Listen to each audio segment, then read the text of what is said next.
Bismillahirrahmanirrahim. Alhamdulillahirrabbilalamin. Allahumma sholli ala Sayyidina Muhammad wa ala ali Sayyidina Muhammad. Assalamualaikum warahmatullahi wabarakatuh. Ikhwan dan akhwat pendengar Silaturahim dan juga pemirsa Rasil TV yang dirahmati Allah. Alhamdulillah kita kembali berjumpa ikhwan dan akhwat di Senin pagi hari ini, tanggal 21 Juli 2025. Hadir acara perlindungan anak bersama Bapak Hamid Patilima yang alhamdulillah telah hadir di studio. Kita sapa terlebih dahulu Iwan. Assalamualaikum warahmatullahi wabarakatuh. Waalaikumsalam. Apa kabar Bung Fahri? Alhamdulillah. Gimana Pak Hamid, sehat ya? Alhamdulillah. Masih keliling-keliling Indonesia nih untuk keliling menyampaikan. Insya Allah akhir Juli kita akan ke Kalimantan Utara untuk pelatihan konvensi hak anak. Insya Allah. Dan dari semua kota-kota yang Pak Hamid kunjungi itu, menurut Pak Hamid, kota yang paling layak anak itu ada banyakkah Pak Hamid?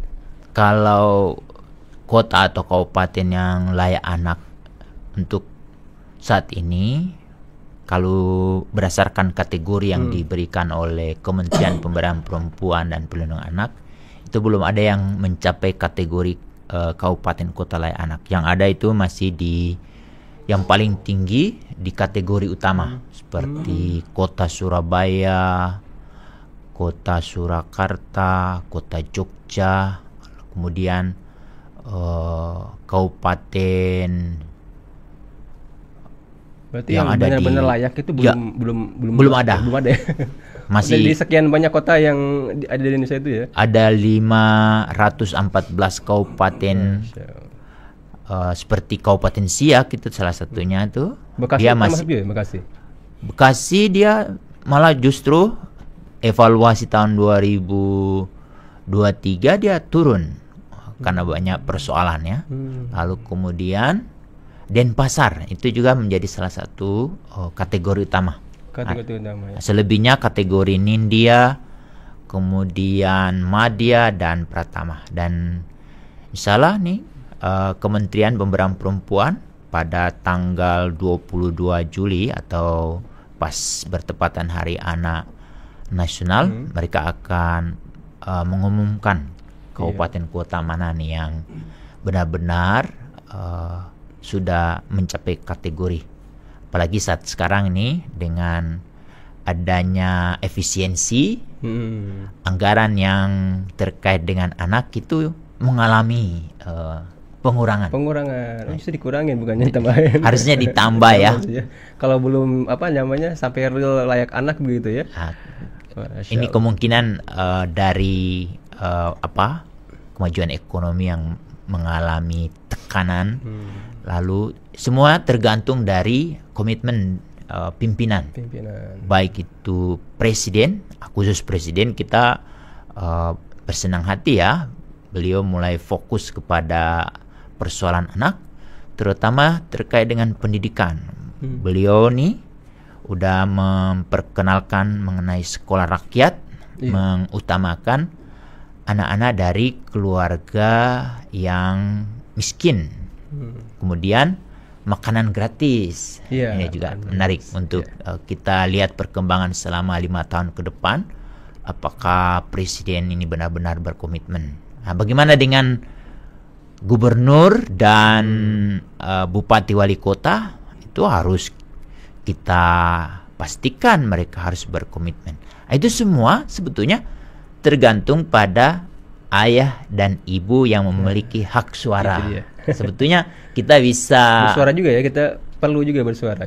Karena orang tuanya itu ya. Bupati wali kota itu siapa yang memilih kalau bukan orang tua? Kalau orang tua memiliki komitmen kepada anak, otomatis dia akan memilih pimpinan yang memiliki komitmen.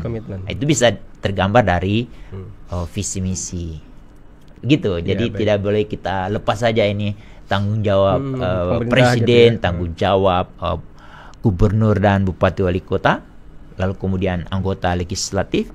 Siapa yang memilih mereka? Rakyat. Kalau kita salah pilih ya 5 tahun ke depan kita akan merasakan bagaimana komitmen dari para pemimpin itu. Jadi itu Bung Fahri. Kerjasama gitu ya orang tua juga ya. Iya. Karena sebagai pemilihnya. Iya. Semoga aja didengar lah ya. Insya Allah.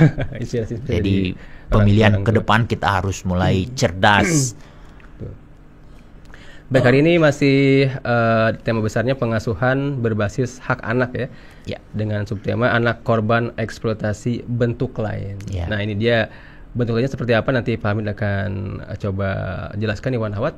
Dan nanti juga yang bergabung bertanya silahkan, Anda ingin berkomentar juga silahkan di 081119999720. Silahkan Pak Hamid. Baik, terima kasih Bung Fahri. Bismillahirrahmanirrahim. Assalamualaikum warahmatullahi wabarakatuh. Pendengar Radio Rasil di mana saja berada, alhamdulillah kita masih diberi kesempatan oleh Allah untuk berbagi informasi. Kali ini kita akan fokus pada topik pengasuhan berbasis hak anak, khususnya anak-anak yang mengalami eksploitasi dalam bentuk lain. Ayah, Anda dan Bunda di rumah, bagaimana kita memastikan terhadap anak-anak yang mengalami eksploitasi dalam bentuk lain? Sebagaimana kita ketahui bahwa Indonesia telah meratifikasi Konvensi Hak Anak sejak tanggal 25 Agustus tahun 1990 melalui Keputusan Presiden nomor 36 tahun 1990.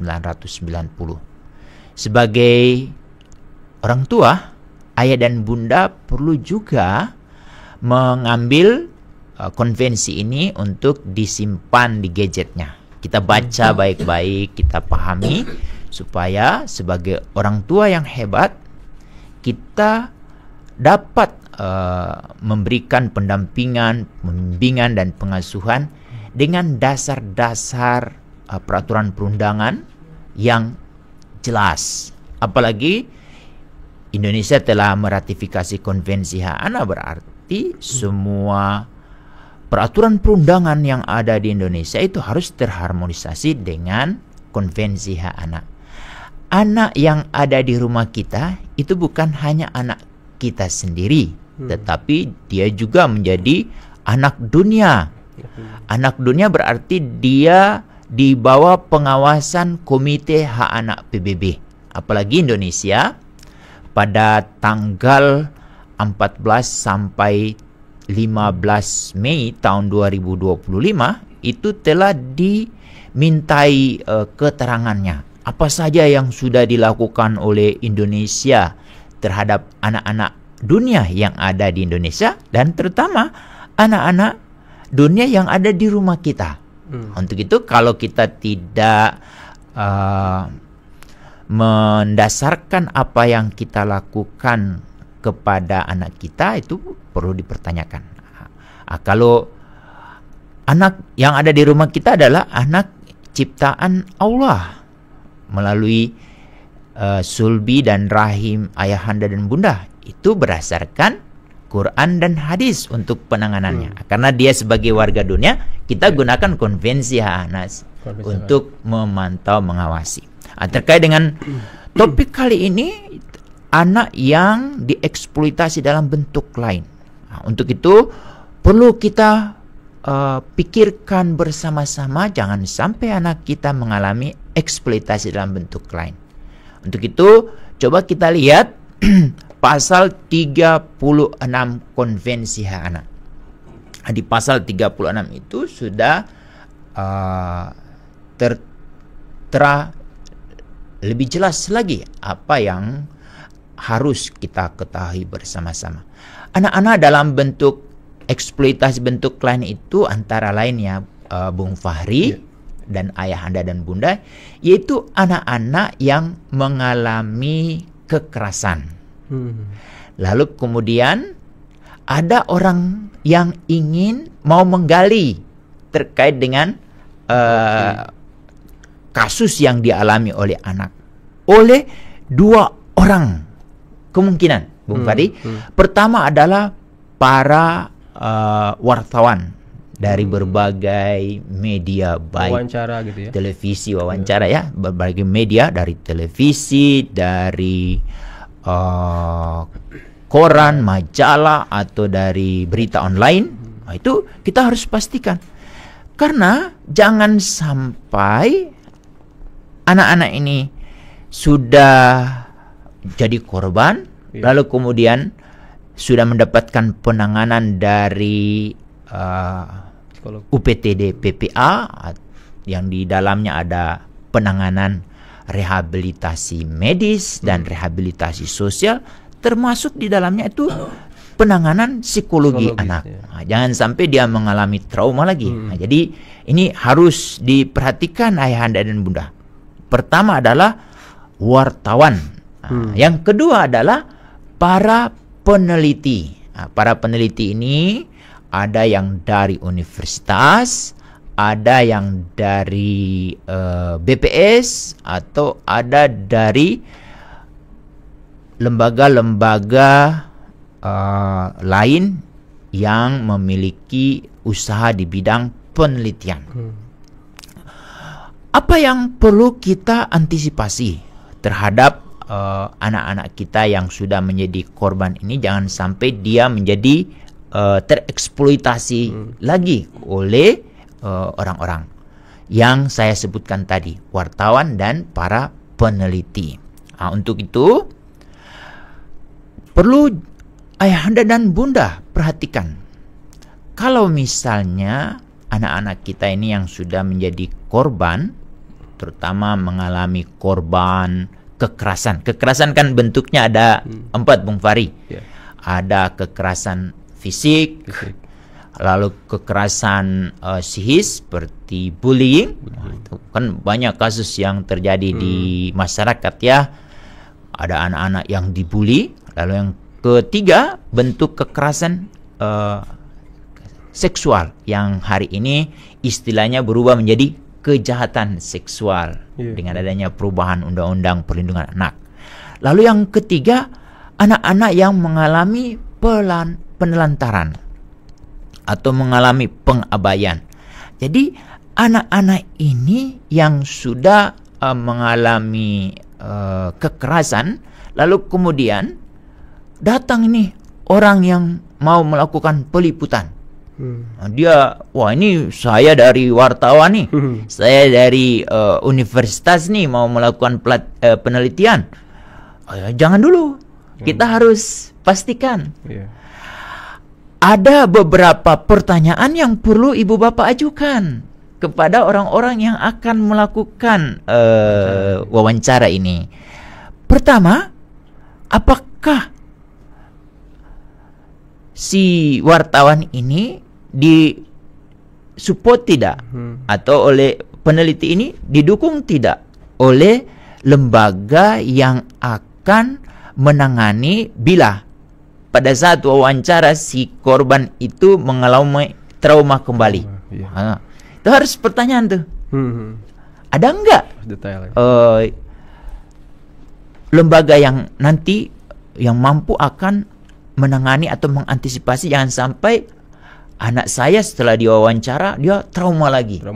Karena anak-anak yang mengalami kekerasan itu tidak bakal akan hilang begitu saja apa yang dia alami. Dengan adanya penanganan psikologi itu dia sebetulnya menekan, mengurangi, meminimalisir sampai anak itu memaafkan para pelaku yang menyebabkan dia menjadi korban. Itu menjadi salah satu solusi. Nah, ini sekarang dia sudah direhab, dia sudah diterima oleh masyarakat. Ada ini malah ngungkit lagi yang mau mengungkit-ungkit. Kecuali nih Bung Fahri, kalau si anak ini sudah jadi dewasa, lalu dia ingin tampil untuk menjadi martir, yang menjadi pejuang untuk mengkampanyekan jangan sampai ada anak-anak yang seperti dia dulu menjadi anak mengalami kekerasan serupa. Akhirnya dia akan melakukan testimoni. Testimoni juga harus ada batasan-batasannya. Testimoni ini terbuka untuk umum atau testimoni bersifat tertutup. Itu juga harus. Terkait dengan hal ini, ayahanda dan bunda harus memperhatikan. Untuk itu, dengan kita mengajukan pertanyaan tersebut, otomatis kaget juga tuh wartawan kalau dia belum dilatih terkait dengan konvensi hak anak, lalu dia atau peneliti yang belum memahami etika penelitian meneliti bersama anak. Nah, ini dia agak kaget. Untuk itu ayahanda dan bunda bukan tujuan untuk yang penting diviralkan. Itu jadi soal tuh nanti anak kita akan jadi trauma. Untuk itu penting sekali mengajukan pertanyaan itu. Itu yang pertama. Yang kedua, kita harus mengajukan apakah dari wartawan atau peneliti itu punya informed consent nggak? Informed consent itu adalah informasi yang memberikan keterangan kepada si pewawancara atau si peneliti bahwa orang tua mengizinkan bahwa wawancara itu dapat dilakukan atau penelitian itu dapat dilanjutkan.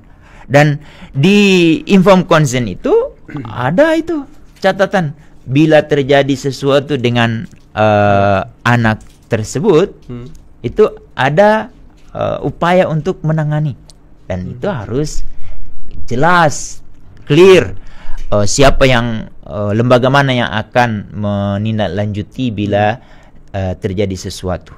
Untuk itu, siapa nih kalau di daerah yang harus memastikan ini benar-benar terawasi? Di daerah itu ada namanya Kesbangpol. Untuk itu ayahanda dan bunda yang menjadi memiliki anak yang menjadi korban kekerasan atau menjadi anak-anak yang mengalami masalah, itu kita boleh ajukan pertanyaan kepada terutama untuk lembaga penelitian.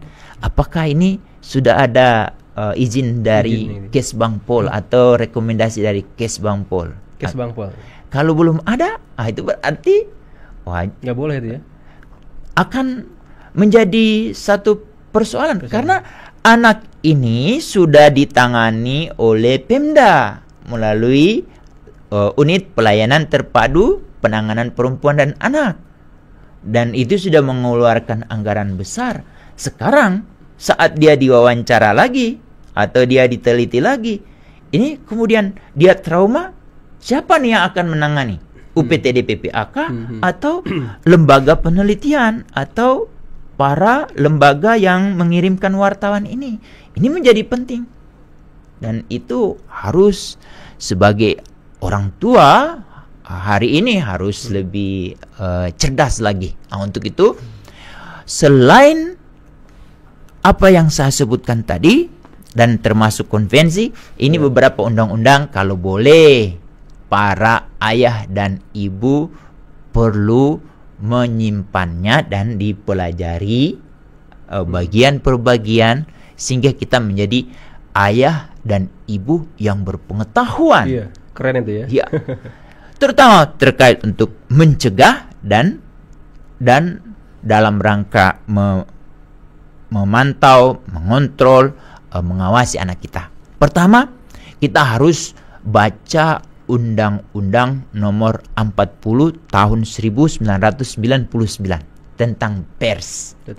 Itu harus kita baca, dan turunan dari Undang-Undang Pers itu ada berbagai aturan dan ada Persatuan Wartawan juga itu punya kode etik. Juga kita perlu baca tuh. Ada para wartawan itu punya kode etik. Bukan hanya wartawan saja yang mengetahui kode etik itu, kita sebagai orang tua harus tahu juga ya. Harus tahu supaya bisa berdebat, bisa berdiskusi dengan data-datanya, dengan data dan informasi. Keren, ya. Orang tua siapa saja, tidak harus orang tua yang berpendidikan. Yang intinya setiap orang tua itu kan dia sudah diberi kemampuan membaca, lalu dia sudah punya gadget. Nah, kita harus gampang sekarang ya, mudah. Gampang. Tinggal searching aja. Searching, ambil Undang-Undang Nomor 40 Tahun 1999 tentang pers. Lalu yang kemudian kedua, Undang-Undang 32 Tahun 2000 tentang penyiaran. Wah, udah kaya lagi nih kita ya. Apa saja itu informasi itu. Di penyiaran itu banyak. Wartawan juga harus hati-hati, atau dari media tidak mudah untuk memberitakan anak-anak kita. Selain itu, undang-undang apa lagi nih, Bung Fahri? Ini yang menjadi penting untuk kita ketahui sebagai ayah dan bunda. Undang-Undang Nomor 11 Tahun 2012 tentang sistem peradilan pidana anak. Di sana itu Bung Fahri ada di pasal 19, identitas anak sebagai korban itu tidak boleh bocor ke media. Ini sekarang dia diwawancara. Iya, bocor dong ya. Waktu dia jadi korban sudah ditangani. Ini jangan sampai dirahasiakan lah gitu ya. Ya, identitasnya jangan sampai bocor nih. Kalau bocor ini bagaimana nih?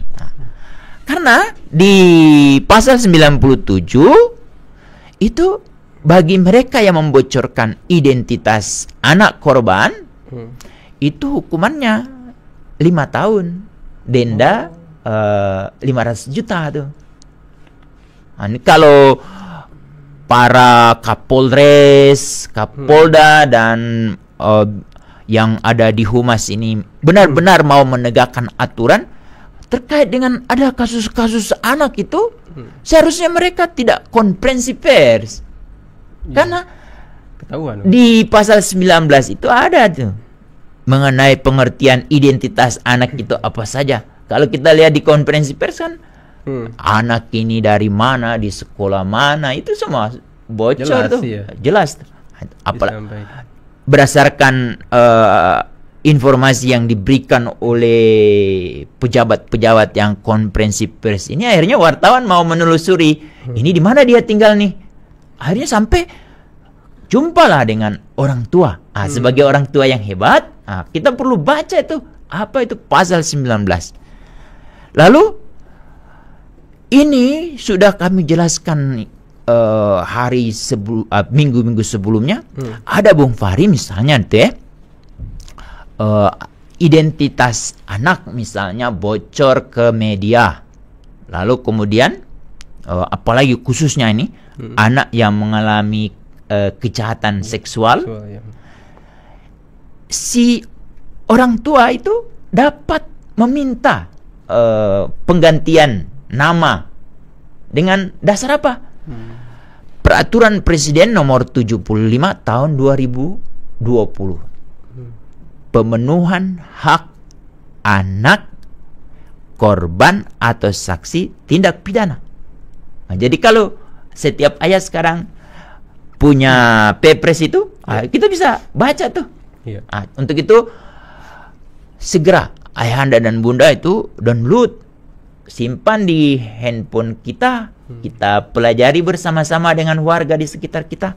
Ini ternyata kita punya aturan, atau di pengajian di masjid kita baca nih, ada ini Perpres atau apa. Jadi tidak mudah kita membocorkan aib anak korban yang ada yang jadi korban.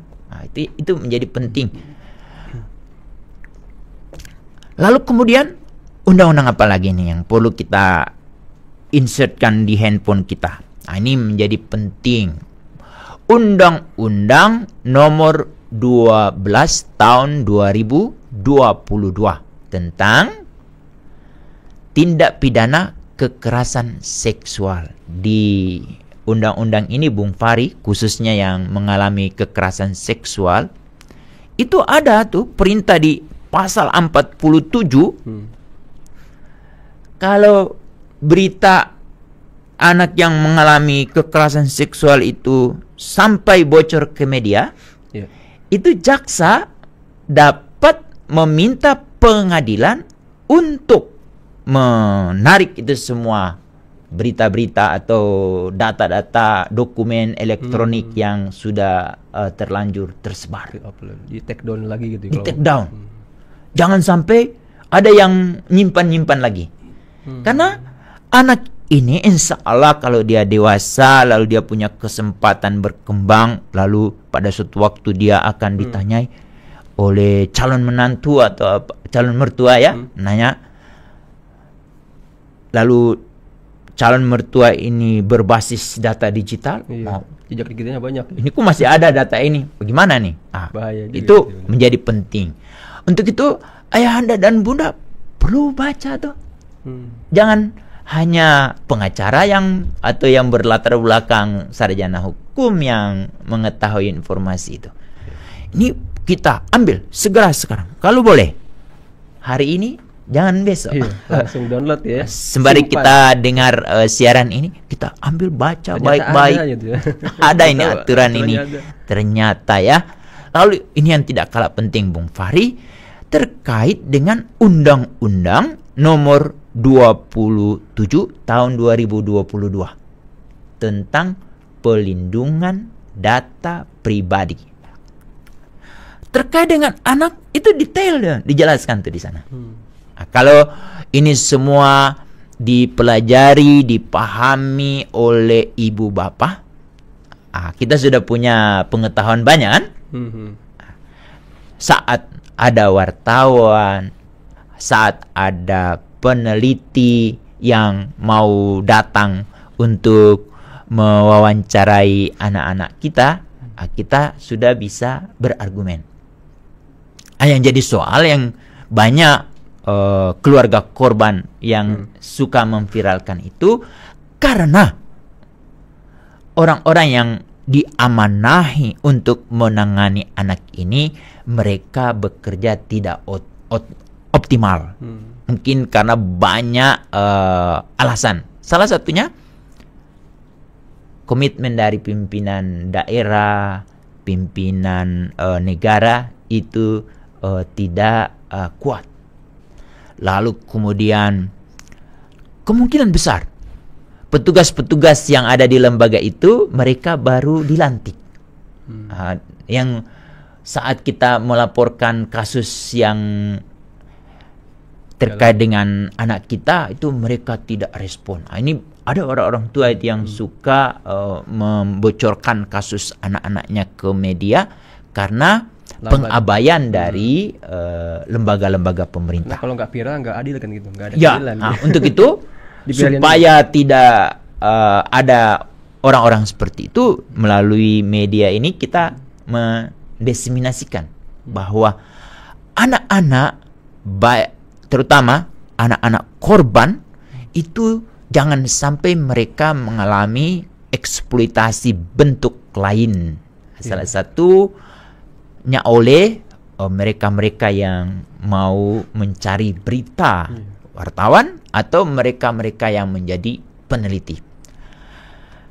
Bagaimana kalau ini perlu juga kita ketahui bersama ayahanda dan bunda, misalnya ayahanda dan bunda itu memberikan akses kepada wartawan atau ke peneliti. Berarti ayahanda dan bunda harus sudah tahu konsekuensi yang akan muncul. Tapi kalau ayahanda dan bunda tidak mampu mengantisipasi konsekuensi yang akan terjadi, otomatis kita tidak beri akses kepada wartawan, kepada peneliti. Kalau mereka memaksa gitu ya? Memaksa mau memanfaatkan peran mereka sebagai wartawan atau sebagai peneliti, kita bisa ajak dia diskusi. Kita paham lagi aturannya gitu ya. Laporkan ke UPTD PPA. Karena UPTD PPA itu masih punya tanggung jawab. Jangan sampai anak yang menjadi korban itu menjadi korban kembali, retraffic atau reviktimisasi lagi. Korban kedua kalinya itu. Korban kedua kalinya, udah victim, udah jadi korban lagi. Untuk lain itu. Apalagi pada saat penanganan semula itu tidak optimal. Harusnya si korban sudah melupakan semua apa yang dialami, dia sudah memaafkan semua para pelaku. Pada suatu saat dia didatangi oleh wartawan atau oleh peneliti. Ini mungkin yang perlu kami sampaikan. Ada beberapa undang-undang yang sudah kita sampaikan. Kalau boleh, ayahanda dan bunda memiliki dan baca baik-baik sehingga kita menjadi seorang ayah, seorang ibu yang berpengetahuan. Tinggal kita perkaya dengan keterampilan, Bung Fahri. Berarti bagaimana keterampilan ayahanda dan bunda untuk berdiskusi dengan anak kita yang sudah menjadi korban. Dia harus melupakan itu semua apa yang dialami, lalu memberi argumen kepada wartawan atau ke peneliti untuk memilih pilihan untuk memberi akses atau menolak. Itu juga kita punya harus keterampilan berbicara. Tapi yang tidak kalah penting adalah sikap. Sikap yang harus kita pastikan adalah sikap non-diskriminasi. Lalu yang tidak kalah penting adalah yang kedua, kepentingan terbaik anak. Dan yang tidak kalah penting adalah Bung Fahri, kita harus bertanya, tolong pikirkan apa pendapatmu. Nah, kalau ada wartawan yang mau menggali-gali informasi terkait apa yang kamu alami, lalu kemudian berikan pendapatmu. Kalau si anak sudah meyakini bahwa dia siap, itu berarti itu sudah kita dapat, kita mampu mengukur dia sudah siap untuk menghadapi konsekuensi apa yang akan terjadi berikutnya. Misalnya nih, terpublikasi, berarti diketahui oleh banyak orang.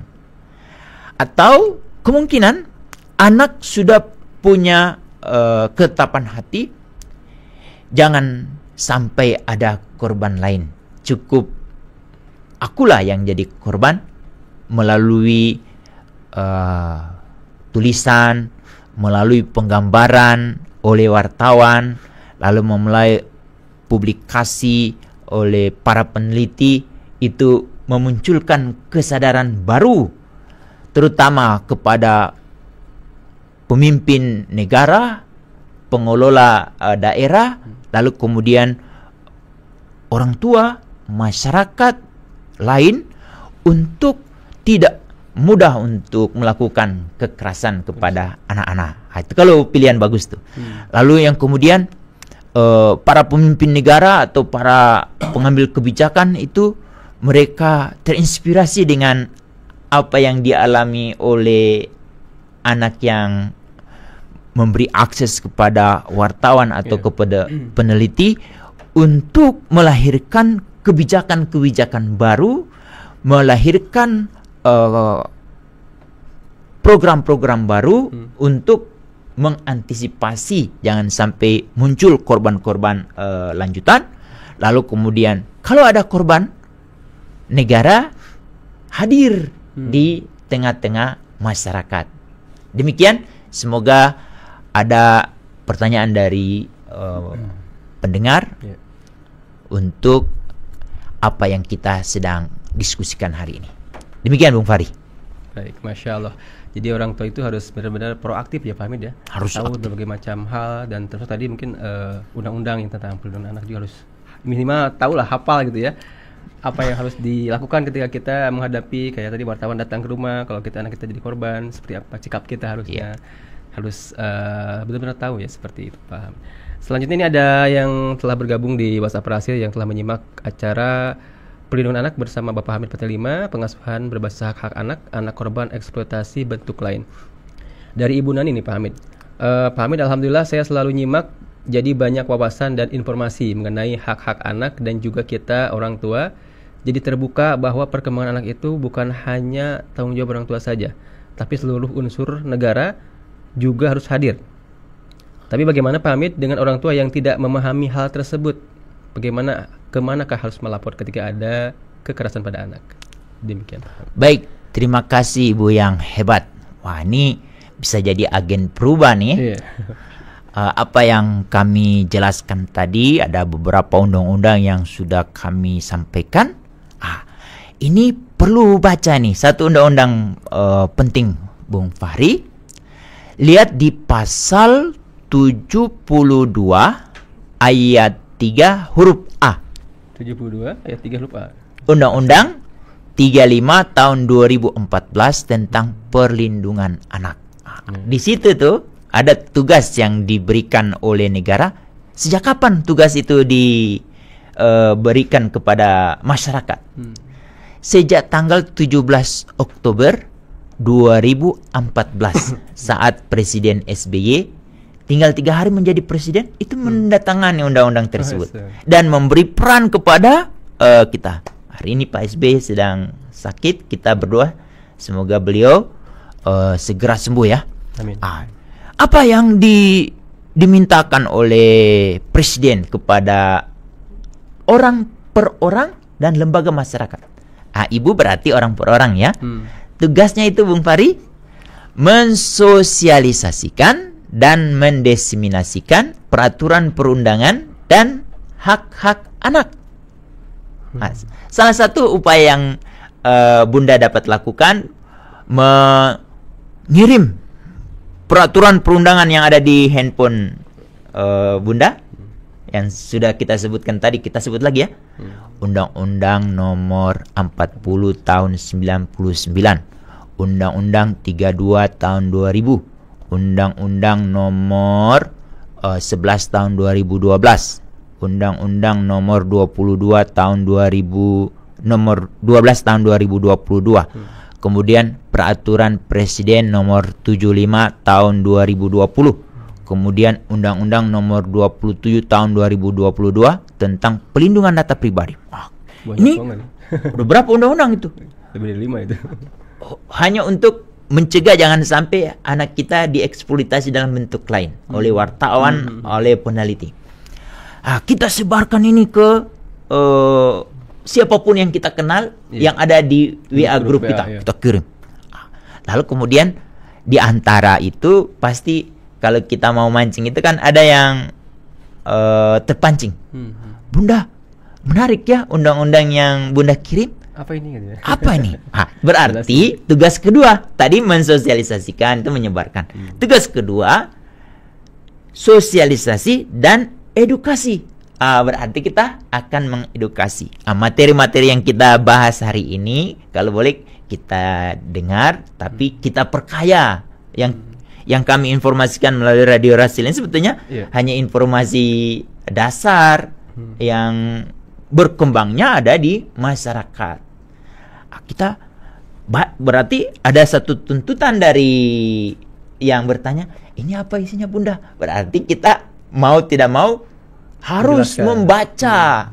Dengan kita membaca, kalau ada pertanyaan itu berarti kita bisa menjawab. Atau lebih jelasnya, lihatlah di channel YouTube Rahasia TV ya. Share link ini gitu. Share linknya. Kirimlah itu linknya. Itu kita sudah ambil bagian melakukan sosialisasi dan edukasi. Kalau boleh nih, sebuah kabupaten kota layak anak itu harus didukung oleh infrastruktur ramah anak. Salah satunya rumah ibadah ramah anak. Rumah ibadah ramah anak itu dia punya ruang untuk melakukan edukasi seperti ini. Kalau Bunda aktif di masjid, di musola atau di pengajian, buat catatan kepada panitia, boleh nggak ada satu materi yang perlu kita insertkan terkait dengan sosialisasi undang-undang yang terkait mendarik. Itu Bunda sudah melakukan dalam rangka pencegahan. Bagaimana kalau sudah jadi korban nih? Untuk itu tolong dicatat nomor WhatsApp 08111129 itu Sapa 129. Jadi data itu semua akan masuk ke. Itu nomor apa? Itu pengaduan untuk Sapa 129. Kita 0811 bisa 4 kali ya? 4 ya. 1111 129 iya. Ya? Kita bisa WhatsApp. Itu dia nanti nomor telepon itu berjaring dari Kementerian Pemberdayaan Perempuan, dia berjejaring dengan UPTD PPA di provinsi. Jadi ada 38 provinsi ya, Bung Fahri. Lalu kemudian di bawah provinsi ada kabupaten kota. Itu ada UPTD PPA. Di kabupaten kota itu nanti ada mobil namanya mobil perlindungan anak tuh. Ada itu warna, jadi searching aja di Google Molin. Itu nanti akan keluar tuh. Atau ada motor perlindungan anak juga ada. Jadi negara itu sudah hadir sebetulnya, Bung Fahri. Kita lapor ke sana. Nanti UPTD PPA setempat di mana ibu bapak tinggal itu akan langsung merespon. Ini kami dapat laporan nih.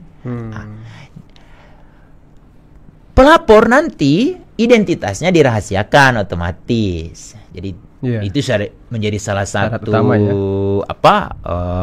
komitmen dari negara yang siap untuk menerima laporan. Dia harus melindungi. Lapor itu ya. Jangan sampai waktu dulu kita mempelajari di kriminologi, Bang Fahri, kenapa sih banyak korban tidak mau melaporkan? Takut kan ya? Karena takut. Ya, itu ketahuan banyak orang. Ya, nanti ancaman juga. Ancaman. Untuk itu peraturan Presiden nomor 75. Kalau boleh nih segera cari Perpres ini ya, baca baik-baik. Di Perpres 75 tahun 2020 itu kehadiran negara benar-benar diatur di sana. Jadi keluarga korban itu sampai akan dijaga oleh Polres, oleh polisi. Di situ udah diatur. Misalnya kita sudah lapor ke polisi nggak kirim. Ambil itu Perpres itu, print, lempar. Tapi bukan begitu ya. Ini ada aturannya.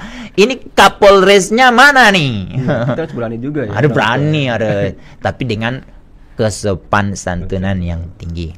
Kalau Kapolresnya ini nggak peduli. Ada bosnya Kapolres itu ada yang mengawasi mereka itu. Kapolres saja diawasi. Kompolnas. Kalau Kompolnasnya yang kita harapkan ya, Kompolnas kadang-kadang ada dan tiada nih. Tapi hari ini kebetulan pengurusnya itu mantan dari Komnas HAM, kayaknya aktif. Lebih aktif ya. Tapi membela siapa ini? Itu ya pertanyaan kita ya.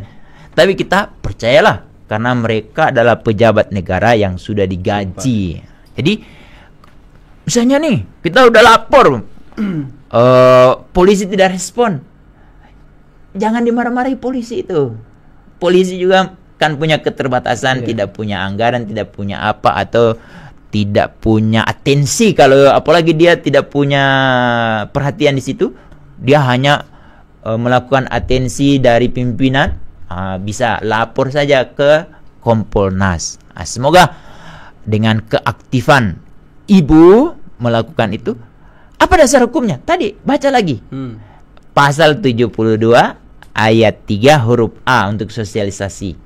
Untuk melaporkan atau memberi masukan ini, lembaga pelayanan ini kok tidak respon, itu di ayat 2. Untuk melaporkan itu ada di ayat huruf C. Jadi A, B, C. Lalu kemudian ini ada keluarga korban nih, atau ada korban nih. Bagaimana kita membantu untuk menanganinya? Kita kalau lapor kayaknya responnya agak kita di huruf huruf D ada diminta. Kita pernah menjadi anak kan dulu. Kalau ada anak yang nangis, apakah kita menenangkan atau kita kabur atau kita lapor? Itu ada perintah tuh. Kita menenangkan, berarti kita ambil bagian untuk menenangkan anak itu. Lalu kemudian anak ini pingin dia kondusif. Kita harus siapkan rumah yang membuat dia diterima oleh masyarakat. Jadi itu jawabannya. Jadi aktif ya. Dan keaktifan ibu bapak kalau menggunakan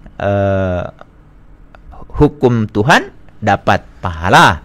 Lalu kalau pakai hukum pemerintah, kita sudah ambil bagian untuk menghadirkan negara di tengah-tengah masyarakat. Negara itu kan salah satu unsur negara apa? Rakyat. Kita kan rakyat. Rakyat sudah diberi kewenangan dan peran di pasal 72 ayat 3 huruf A, B, C, D, E sampai H. Ini banyak peran itu, Bung Fahri. Tapi belum semua masyarakat tahu karena tidak pernah mencari informasi di internet. Ada undang-undang. Hari ini kita sudah berikan undang-undang nomor 35 tahun 2014 yang ditandatangani oleh Presiden SBY tanggal 17 Oktober 2014. Saya sampai hafal nih. Ya Bung Fahri. Baik, semoga undang-undangnya masih tetap berlaku ya, berlaku. Nggak dirubah lagi. Belum cabut-cabut ya. Jadi untuk ayah ibunda silakan untuk ambil gadgetnya ya, untuk searching apa tadi yang Pak Hamid sampaikan, agar kita lebih tahu lagi tentang bagaimana menghadapi sesuatu tentang mengenai anak kita gitu ya. Baik Pak Hamid, ini dari Ibu Saprida di Bekasi. Assalamualaikum warahmatullahi wabarakatuh. Waalaikumsalam warahmatullahi wabarakatuh. Di media sosial dan berita banyak kasus pembulian, bahkan sampai ada yang meninggal. Miris, bahkan pelaku pembulian itu gurunya sendiri Pak Hamid, bahkan satu sekolah. Ini bagaimana, siapa yang salah dengan hal tersebut? Baik, terima kasih Ibu di Bekasi. Sebetulnya tidak ada yang salah, yang ada adalah yang melakukan pengabaian. Untuk itu melalui siaran ini kita ambil bagian untuk memberikan informasi. Pertama, kalau masih ada orang yang membuli, itu artinya dulu dia adalah korban yang gitu ya. Tidak selesai penanganannya. Dia trauma gitu. Dia trauma. Pada saat dia besar, itu akan terus terbawa. Jadi sebetulnya ibu, kalau ada nih, saya perlu sampaikan nih, kalau ada orang yang suka marah-marah, agresif, suka membuli, suka menyalahkan, suka curiga.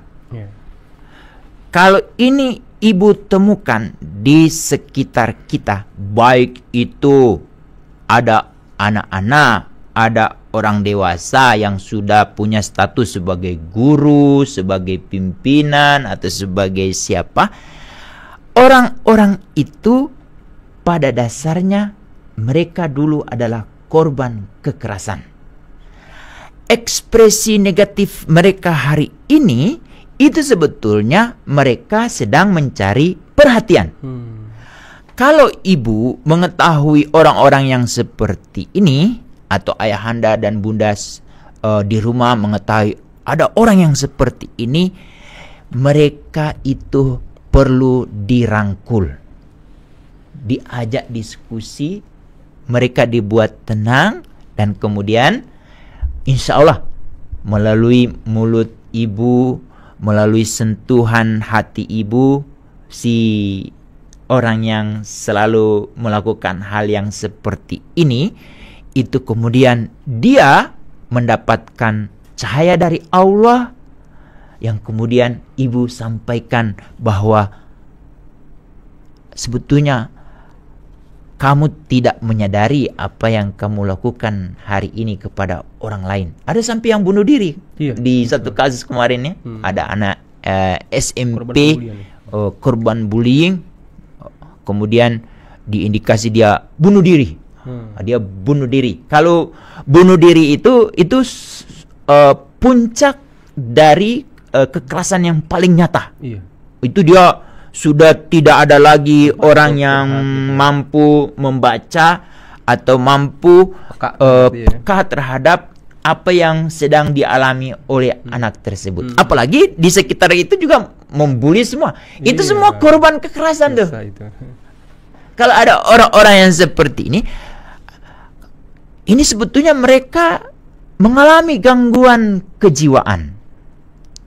Pelakunya itu semuanya. Pelaku itu semua. Yang korban kekerasan itu adalah dengan dia marah, dia membenci, dia menyalahkan. Itu mereka sedang mengalami gangguan kesehatan. Kita coba lihat aja definisi kesehatan Bung Fahri, baik itu Undang-Undang 17 tahun 2023 atau definisi WHO, itu salah satu unsur dari kesehatan itu sosial. Dia suka mengganggu orang lain. Itu berarti mengganggu orang lain, itu mengganggu hubungan sosial, mental, psikis. Itu menjadi penting. Yang kita tahu definisi kesehatan itu kalau sakit, fisik itu sakit. Padahal suka marah-marah, buang sampah sembarang, merokok di tempat sembarang, itu sebetulnya orang-orang sakit. Kalau kita ketahui orang-orang seperti itu, ibu rangkul, lalu kemudian sentuh mereka dengan hati, lalu kemudian kita bermohon kepada Allah sambil berdiskusi dengan orang itu, turunkanlah cahayamu ya Allah kepada anak ini, semoga dia menemukan diri dia kembali sebagai manusia, lalu kemudian dia mau memaafkan orang-orang yang membuat diri dia hari ini menjadi seperti ini. Dan insya Allah kalau itu dia lakukan, banyak orang yang akan terselamatkan. Ambil bagian ibu. Lalu kemudian ini tips juga nih. Kalau kita meminta anak kita menjadi korban bullying, sampaikan kepada anak kita, nak, bahwa orang yang membuli kamu itu adalah orang yang tidak mengetahui tentang dirimu. Untuk itu, yakinkan pada dirimu bahwa yang paling tahu tentang dirimu hanya kamu dan Allah. Untuk itu, bagaimana supaya anak kita itu diketahui oleh orang lain? Itu tugas dari orang tua dan orang yang ada di sekitarnya, mensosialisasikan apa yang menjadi keunggulan dari anak kita. Kau bayang nggak Bung Fahri? Anak kita hebat di matematika, hebat di bahasa Inggris, hebat di IPA, atau hebat di salah satu cabur, atau hebat di dalam melukis. Ada orang nih yang berpotensi mau membuli dia, tapi dia membutuhkan bantuan terkait dengan apa yang menjadi keunggulan anak kita. Bakal nggak anak itu membuli anak kita? Enggak. Kemungkinan tidak. Karena pada suatu waktu anak tersebut akan membutuhkan jadi tenaga, jasa dari anak kita. Untuk itu peran dari setiap orang tua bagaimana nih kenali apa yang menjadi bakat dan minat anak kita, supaya dia menjadi orang yang akan dikenal, dan itu menjadi penting. Negara kita sudah memberi peran-peran kepada anak kita itu melalui forum anak.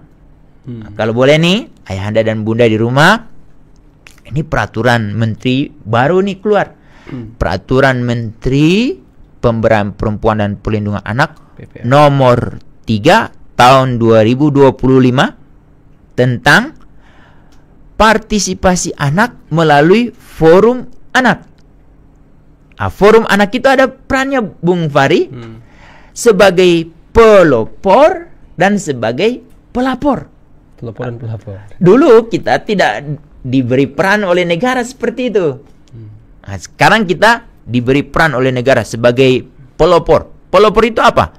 Memelopori hal-hal yang positif yang ada di sekitar dia. Misalnya dia ambil bagian mensosialisasikan, kita sebagai manusia tidak boleh saling merendahkan satu sama lain. Terutama hindari membuli teman kita. Itu anak kita sebagai agen perubahan tuh. Yang kedua, anak kita sebagai pelapor. Melaporkan ke pihak berwenang, kepada orang tua, bunda, hari ini aku mengalami kekerasan dari temanku. Kenapa itu dia bisa menjadi begitu? Kita cerita.